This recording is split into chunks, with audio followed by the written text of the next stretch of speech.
Everyone, welcome to Study SM Education. इस video में हम टेंस से फ्यूचर परफेक्ट कंटिन्यूअस टेंस को डिस्कस करेंगे। तो चलिए इस वीडियो को शुरू करते हैं।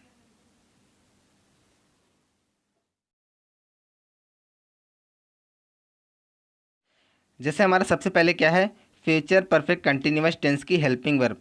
तो फ्यूचर परफेक्ट कंटिन्यूअस टेंस की हेल्पिंग वर्ब क्या होती है?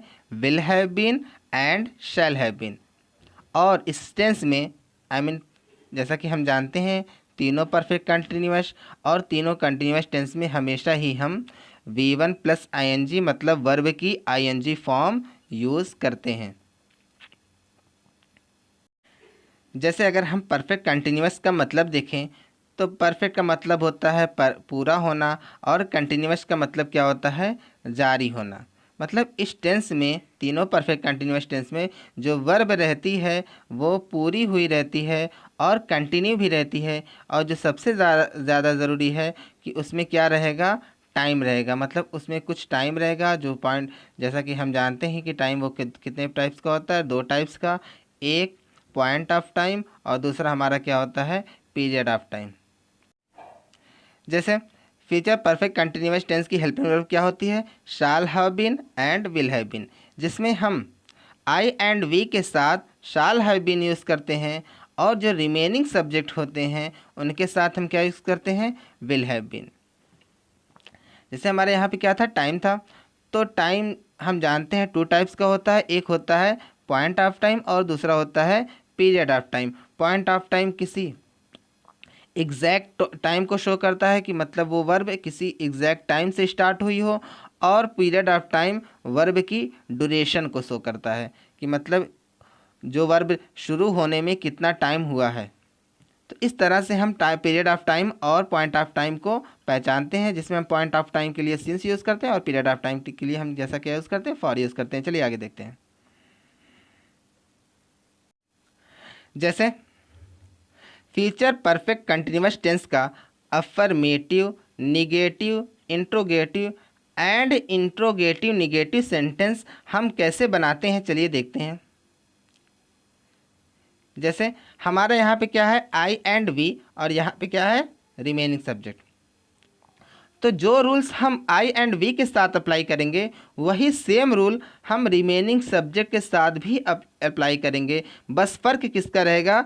इस हेल्पिंग वर्ब का। मतलब आई एंड वी के साथ हम शाल हैव बीन यूज़ करेंगे, और जो रिमेनिंग सब्जेक्ट्स हैं, जो बचे हुए सब्जेक्ट्स हैं, आई और वी के छोड़कर जो सब्जेक्ट्स हैं, उनके साथ हम क्या यूज़ करेंगे? विल हैव बीन यूज़ करेंगे।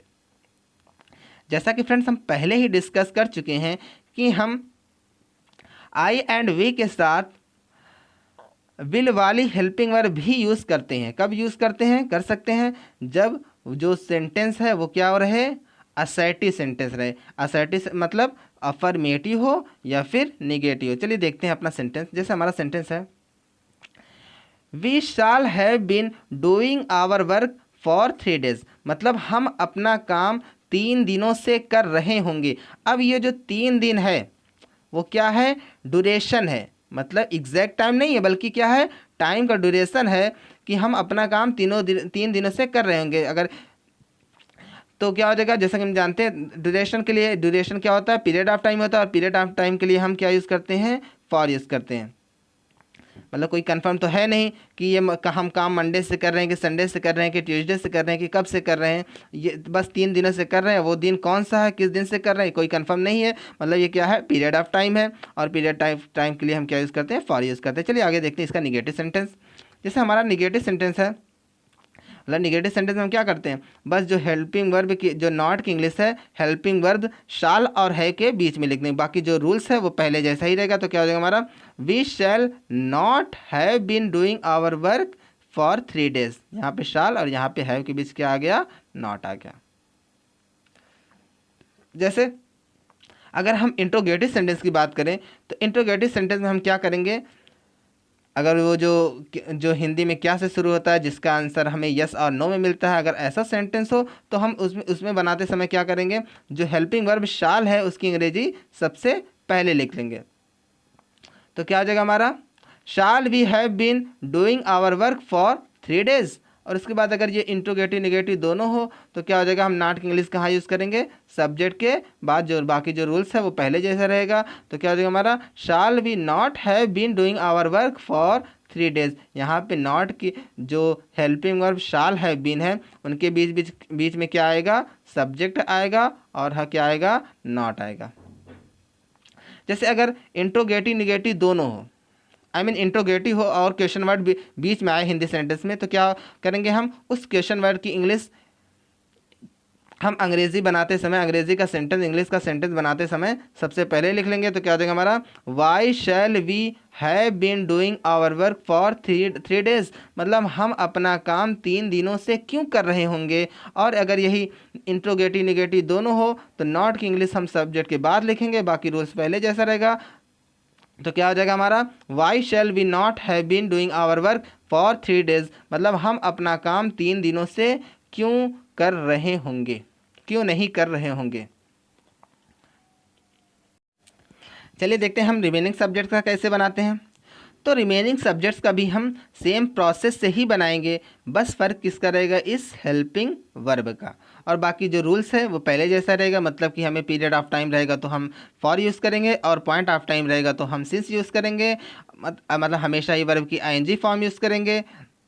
मतलब जो भी रूल्स है सब सेम रहेगा, बस फ़र्क किसका रहेगा, हेल्पिंग वर्ब का। चलिए देखते हैं, जैसे हमारा सेंटेंस है, the teacher will have been teaching them since Monday. अब यहाँ पे जो मंडे है वो क्या है, एग्जैक्ट टाइम है, मतलब पॉइंट ऑफ टाइम है, और पॉइंट ऑफ टाइम के लिए हम क्या यूज़ करते हैं, सिंस यूज़ करते हैं। तो क्या हो जाएगा हमारा, मतलब टीचर उन्हें मंडे से पढ़ा रहे होंगे, the teacher will have been teaching them since Monday. अगर इसके निगेटिव सेंटेंस की बात करें तो नॉट की अंग्रेजी हम क्या लिख देंगे, विल और हैव के बीच में। तो क्या हो जाएगा हमारा, the teacher will not have been teaching them since Monday. अगर इंट्रोगेटिव सेंटेंस हो, आई मीन हिंदी में जो क्या से शुरू होता है जिसका आंसर हमें इंग्लिश में यस और नो में मिलता है, तो क्या हो जाएगा, अगर वो वाला सेंटेंस हो जैसे, तो क्या हो जाएगा, हमें वो जो हेल्पिंग वर्ब है आई मीन विल की इंग्लिश वो सबसे पहले लिख देंगे। तो क्या हो जाएगा हमारा, will the teacher have been teaching them since Monday. और उसके बाद अगर इंट्रोगेटिव निगेटिव दोनों हो तो क्या हो जाएगा हमारा, विल द टीचर नॉट, मतलब जो नॉट की इंग्लिश है वो हमें क्या यहाँ से लिखनी है,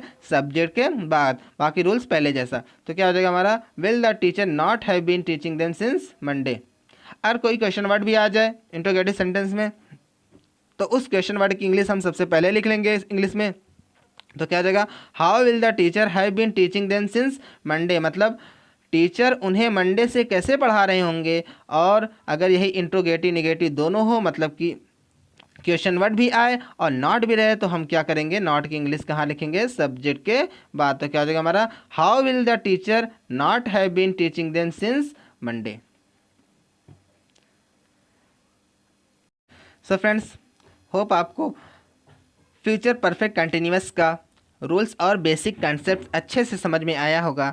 फिर भी आपको कोई डाउट हो, कोई प्रॉब्लम हो तो आप मुझे कमेंट सेक्शन में भी पूछ सकते हैं। If you like this video please like, subscribe, comment and share with your friend. Thank you for watching this video. Thank you.